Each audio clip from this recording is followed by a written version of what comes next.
And now, aviation weather around Alaska.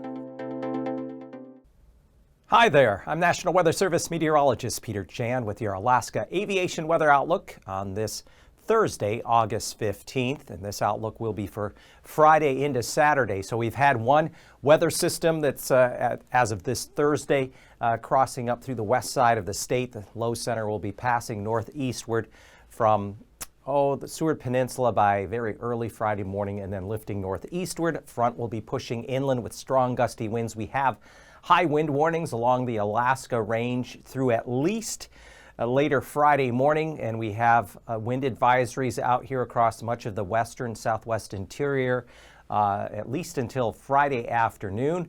Winds associated with this system will continue to work their way eastward before at least beginning to come down later Friday and certainly by Saturday. We still have, though, dry conditions along the Alcan border for Friday and the threat of maybe even an isolated thunderstorm developing by afternoon. By far the best weather, clear skies, warm temperatures in the afternoon will be across the Panhandle thanks to a ridge of high pressure that's oriented like this.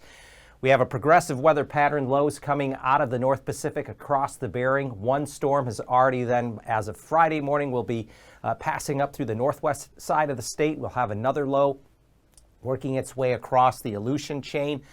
And Friday afternoon, there could be an isolated thunderstorm pop up there across the Yukon Flats toward the Alcan border. We have a front pushing up through the Gulf, and that will have IFR conditions, Prince William Sound. And again, areas of some rain associated with this, with MVFR conditions spreading further inland across the interior, with areas of IFR along the Alaska range, and especially the south and west side here of the Brooks Range. But here comes the next system.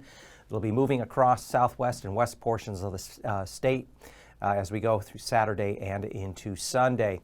And by Saturday morning, here comes the next low with wind and rain. There could be additional heavier rainfall across the Seward Peninsula, where a flood watch is in effect through Saturday afternoon.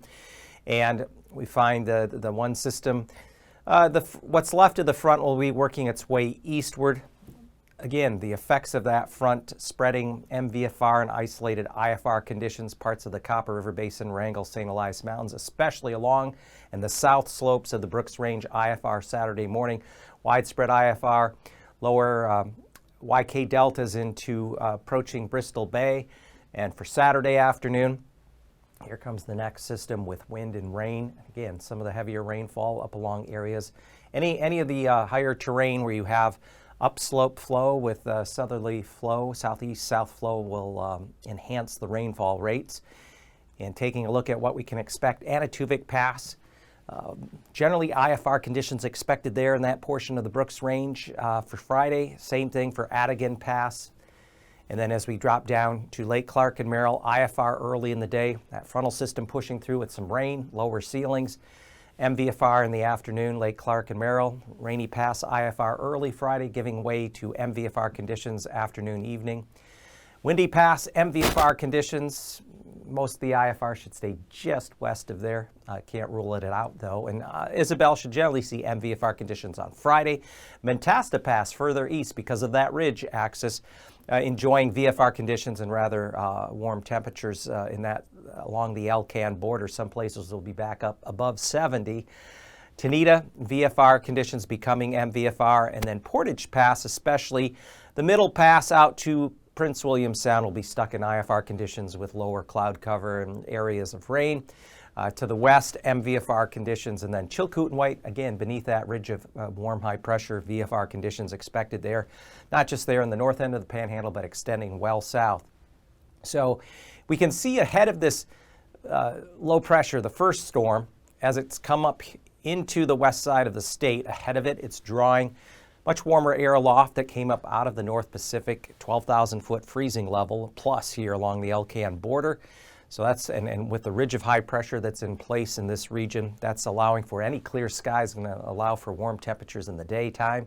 Back to the west, though, the next low is already situated down here, and it will be lifting northeastward for the weekend to impact the west and southwest coast before spreading things inland, later Saturday and into Sunday. So right now, as of Friday, In the morning through midday period, the best threat for moderate icing will be across areas of the middle Yukon Valley back toward the west side of the Brooks Range, the northwest Arctic coast, Seward Peninsula.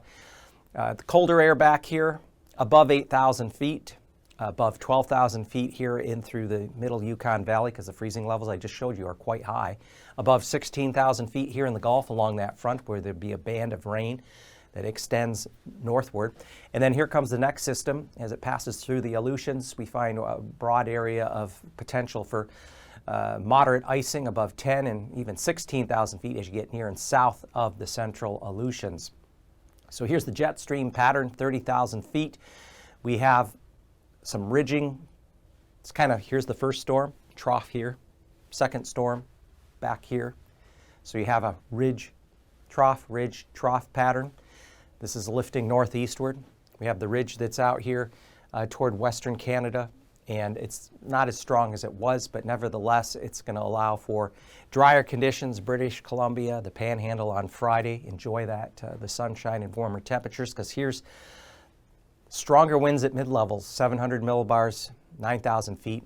That's why there are high wind warnings for the Alaska Range, because you have winds aloft that are 50, 60 knots. Back to the southwest, look at this core of winds ahead of the next low. It's actually stronger than the first system, and we have winds widespread of 50 to as high as 80 knots passing through the central eastern Aleutians here during the day on Friday.